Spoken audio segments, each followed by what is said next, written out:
hostage crisis in Algeria is becoming an evolving and increasingly complex situation.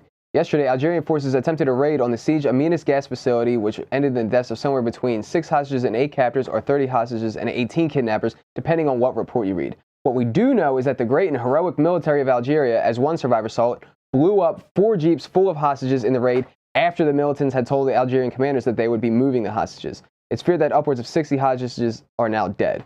The militants have made demands to exchange the remaining 2 American hostages for 2 convicted terrorists, including the 74-year-old 1993 World Trade Center bombing mastermind.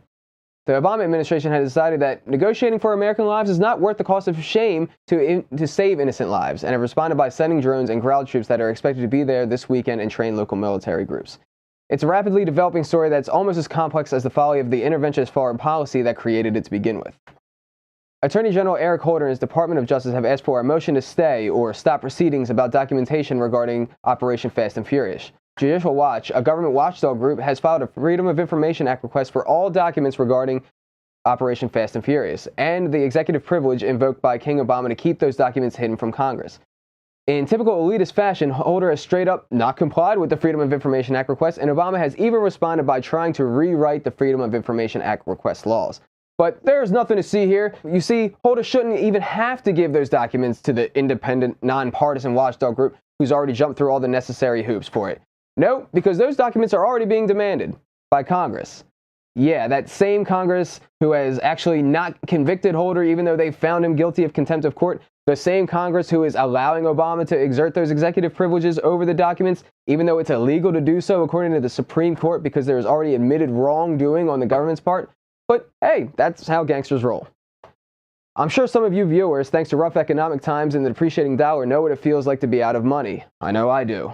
Well, guess what? You're not alone. So is the U.S. Mint. Due to record-breaking demand for physical gold and silver, with 6 million silver coins already sold, the Mint has decided we're flagged and it's time to stop taking orders until January 28th. It's almost like the government has no real wealth. Senator Patrick Leahy, the most senior member of the Senate and the chair of the Senate Judiciary Committee, has come out and admitted what is most painfully obvious to everybody except the federal government, saying, "I think we have spent tens of billions, hundreds of billions of dollars on the so-called war on drugs. Well, we've lost." He went on to say that there are too many people, too many young people, too many minorities, too many from the inner city who are serving time in jail for people who might have done the same thing but have the money to stay out and are not there. It would seem that finally some members of government are catching up to the growing sentiment around the country that there just isn't anything wrong with smoking some weed. So light up. Have you heard? New York, that place where guns pretty much already are illegal, has passed a law making it illegal to own magazines that hold anything more than 7 rounds. But somebody forgot to tell everybody's favorite boys in blue in the city. As of now, the police are carrying around 15-round magazines with no exemption in the law written for them. But of course, what would a group of armed thugs be without legitimized backing? Governor Cuomo has stated that, quote, "No police officer possessing ammunition clips with more than 7 bullets is in violation of the law or guilty of any crime. Period." In fact, they are so in compliance with the law that next week the law is being tweaked to make sure that the police officers are guaranteed more rights than the rest of the rabble. Thanks so much for watching. Don't forget to like, favorite, share, and subscribe to this channel to get new videos 7 days a week. Support the show by buying something at adamversustheman.com/gear. All the links are below, and send your love mail to adam@adamversustheman.com.